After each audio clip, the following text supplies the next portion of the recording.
नमस्कार, अंजली किचन मध्ये तुमचे खूप खूप स्वागत आहे। आज आपण पौष्टिक असा गव्हाच्या पिठापासून पदार्थ बनवतोय। तर इथं 1 वाटी गव्हाचं पीठ चाळून घेतलेलं आहे। आपण नेहमीचं चपातीचं पीठ आहे, फक्त चाळून वगैरे घ्यायचं। एक कांदा त्यासाठी लागणार आहे मीडियम साईजचा। त्यानंतर बघा इथं टोमॅटो एकदम असं बारीक बारीक एकदम कट करून घेतलेलं आहे आपण। तर सर्व भाज्या जेवढ्या भाज्या असतील तेवढ्या कट करून घ्यायच्या।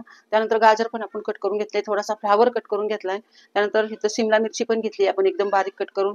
3 ते 4 कढीपत्त्याची पानं ती बारीक चिरून घेतलीत आपण। 2 मिरच्या कट करून घेतलेल्या आहेत। त्यानंतर बघा इथं फोडणीसाठी आपल्याला जिरं लागेल थोडंसं, हिंग, 1 चमचा इथं पांढरे तीळ, चवीनुसार मीठ, त्यानंतर दही लागणार आहे थोडं आपल्याला, आंबट दही घेतले आपण, पाणी लागेल आणि तेल लागणार आहे।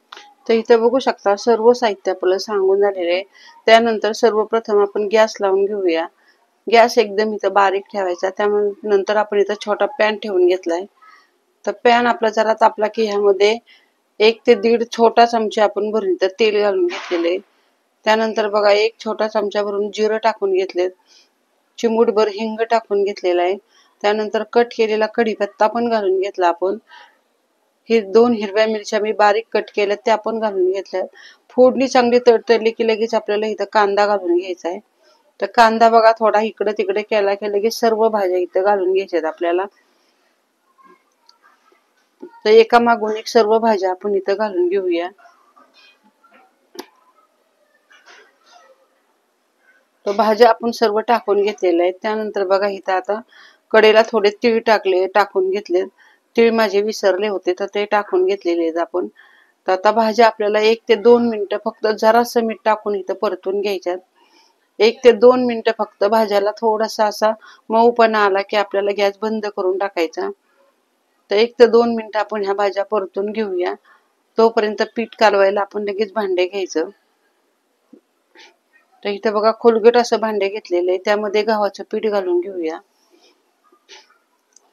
गव्हाचं पीठ टाकल्यानंतर ह्यामध्ये आपल्या ज्या भाज्या आहेत गॅस बंद करून टाकू। 2 मिनिटं भाज्या आपण परतून घेतल्या, तुम्ही कच्च्याही टाकू शकता, त्या पण छान लागतात। आणि पहिली गोष्ट म्हणजे कुठलीही फळभाजी असेल तर तुम्ही इथे टाकू शकता। त्यानंतर ह्याच्यात दही टाकून घेतलेले आपण।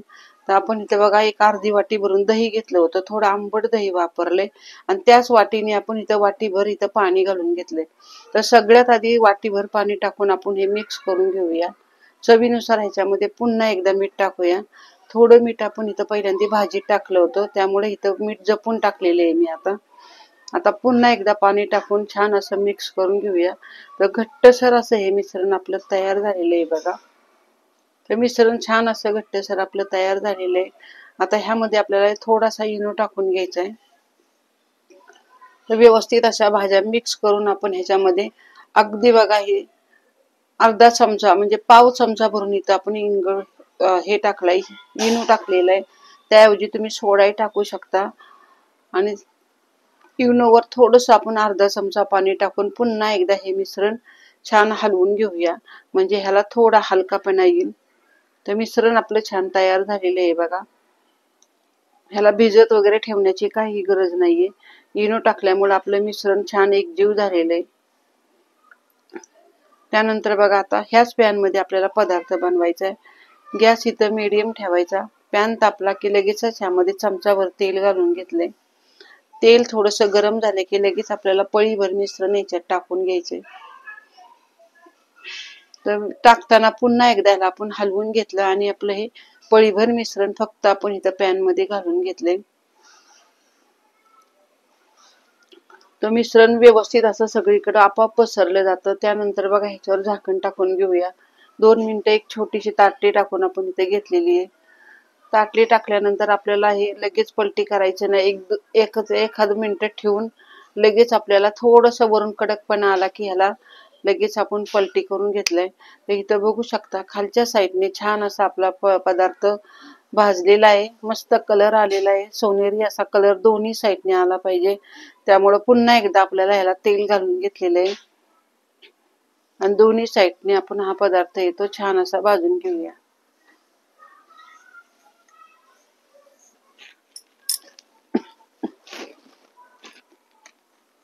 तर इथं बघू शकता छान असा आपला हा गव्हाच्या पिठापासून आपण आज नाश्त्याचा पदार्थ बनवलाय। तर दोन्ही साईडने छान भाजलेला आहे। आता आपण हे काढायला घेऊया। तर एक ताट घेतले, ताटामध्ये बघा इथे फक्त पॅन पलटी करून आपण हा पदार्थ ताटामध्ये काढून घेतलेला आहे। अगदी पोटभरीचा आणि चवदार असा हा नाश्ता आहे. तर पुन्हा एकदा दुसऱ्यांदा आता आपण बनवायला घेतोय.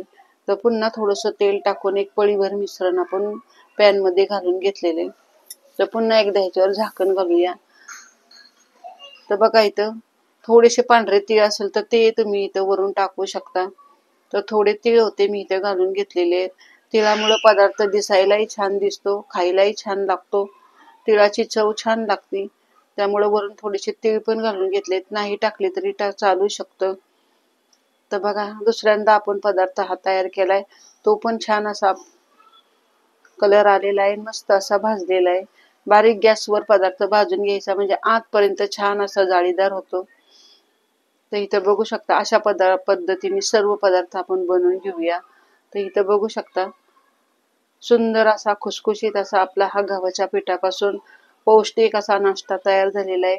रोज जर पोहे उपीट खाऊन तुम्हाला कंटाळा आला असेल तर असं वेगवेगळ्या पिठापासून भाज्या घालून तुम्ही पदार्थ नक्की बनवून बघा किंवा मुलांच्या डब्याला द्या. मुलं आवडीने खातील. कधी कधी मुलं चपाती खात नाही तर अशा पद्धतीने काहीतरी बनवून दिले की मुलांना नवीन वाटतं आणि मुलंही आवडीने खातात. विशेष म्हणजे भाज्या पोटात जातात. अगदी तुमच्याकडे कुठलीही फळभाजी असेल तर तुम्ही ह्यात ऍड करू शकता आणि असा चवदार नाश्ता तुम्ही नक्की करा. तर इथं बघू शकता मी तोडून दाखवते तुम्हाला. तर अशा पद्धतीने हा गव्हाच्या पिठापासून पौष्टिक असा आपला हा नाश्ता तयार झालेला आहे.